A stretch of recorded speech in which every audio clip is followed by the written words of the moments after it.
Chris Sutton, come on board. Creativity isn't enough. And by the way, Chris is working on some really cool things on a product development team at Custom Think. Is that right? Custom Ink. Custom Ink, excuse me, .com. Thank you.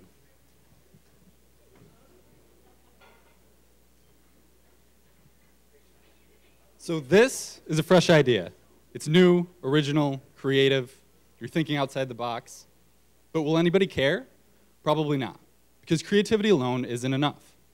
You can fail in wildly creative ways, and it's still a failure. Right? Or you can scam someone out of their money through an elaborate creative scheme, and that just makes you an asshole. Right? Because you need more than creativity. You need hard work, dedication, intelligence. Those are some obvious ones. But you also need empathy. It's the ability to understand another person's perspective on the cognitive level, the ability to feel what they're feeling on an emotional level. This is something everybody has. It's also something everybody has the ability to improve on, and you should. Because how can you expect to make things people love if you can't understand where they're coming from, or how they're thinking and how they're feeling? So today I want to share a little bit of the science and the research behind empathy, and some of the ways you can use that science to increase your ability to empathize. So first up, we have here the Dalai Lama. Pretty nice guy, right? He's like the embodiment of empathy.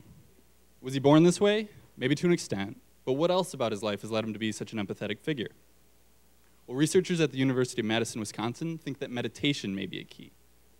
They compared brain activity of experienced meditators versus those who were just learning the practice and found that in the regions of the brain typically associated with empathic responses, the experienced meditators had far more activity going on, right? They had a much stronger empathic response. So two things. One, you can meditate. But two, I think the bigger point here is that you can change your brain. You can change the way your brain reacts, responds, interacts with the people and the environment around you. It's not just something you're born with and you have to deal with. It's something that you can actively work on to expand and improve. So the next couple studies had to do with rich people. Multiple different researchers working on different studies have come to the same conclusion that on average, wealthy individuals are less able to interpret emotions based on facial expressions. Right? And this is a key part of empathy, right? And these rich people just don't seem to get it. So what can you do? You can give me all of your money.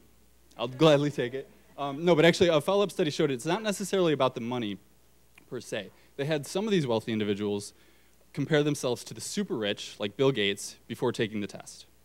Right? Then they took the test and they did significantly better than the other wealthy individuals who didn't do that comparison beforehand. So it wasn't about their baseline level of wealth. It was about how closely they felt to the other people around them, right? The further they were from Bill Gates, the closer they were to the other test subjects and the better they were at understanding their emotions. So find the common ground, right? Find the shared traits between you and whoever it is you're trying to connect with. All right, so next up we have mirror neurons. These are really cool. So these are neurons that will fire off in your brain when you take an action. So you grab a phone off the table and these neurons will fire. The same exact neurons will fire when you watch someone else take that action. So for these specific portions of your brain, there's no difference between you grabbing the phone or you watching someone else grab the phone. And that's incredible. Many scientists think this is the biological basis of empathy. But get this, place a physical barrier between you and that other person. So a clear glass wall, you can see them, but you can't touch them. They grab the phone, those neurons will still fire off in your brain, but with far less intensity. So something as simple as a physical barrier will reduce your natural biological empathic response. So step away from the computer, right? Don't hide behind the telephone. Get out there, meet your client, meet your customer face to face. Remove the barriers, and you'll have biology on your side. So last study, published by the International Journal of Neuroscience, showed that there's a correlation between your ability to identify smells through your right nostril and your ability to empathize. Not your left nostril, only your right nostril. I'm not making this up. And I also don't have any useful advice for that.